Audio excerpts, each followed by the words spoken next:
कोई भी काम जिसको आपका मन ना चाह रहा हो, उसके लिए पहले अपना और आप पे ज़रूरी हो, यानी आपके लिए ज़रूरी हो, आपको बहुत फ़ायदा हो उसमें, उसके लिए पहले थोड़ी देर के लिए अपने आप को दुनिया से कट ऑफ करके ना, यानी थोड़ी देर के लिए अपने आप को जो है वो उस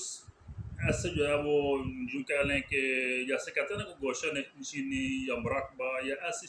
कंडीशन जो है ना थोड़ी देर के लिए अपना लिया करें कि आप सपोज़ कीजिए खड़े हैं, बैठे हैं,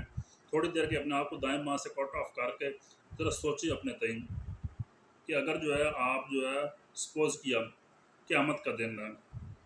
और जो है आप बहुत खौफ ज़दा हैं उस दिन की वहशत से,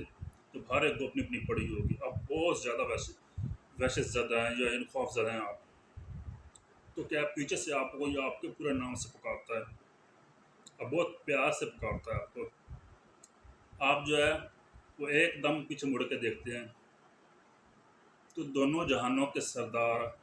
आपके मेरे आका हज़रत मोहम्मद मुस्तफ़ा सल्लल्लाहु अलैहि वसल्लम, हमारी जान भी आप पे कुर्बान, वो पीछे खड़े हों और वो आपसे कहें कि मेरे साथ चलो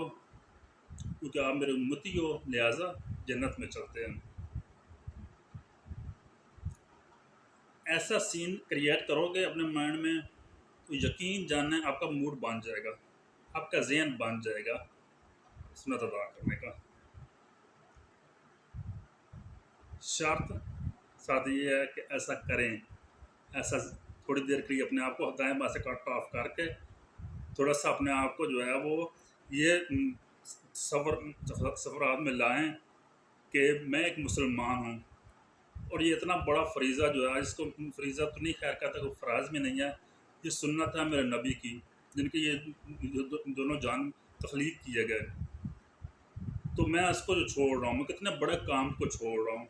और फिर उनसे रोज़ क़यामत मैं कैसे सामना करूँगा? और फिर ये ज़हन बनाएँ कि अगर वो पीछे से बुला रहे हैं और पहले मैं आपके सामने वो मंज़रकशी रखी जाए, तो ये तो बात होगी सुन्नतों की, इंशाअल्लाह आपका ज़हन बन जाएगा।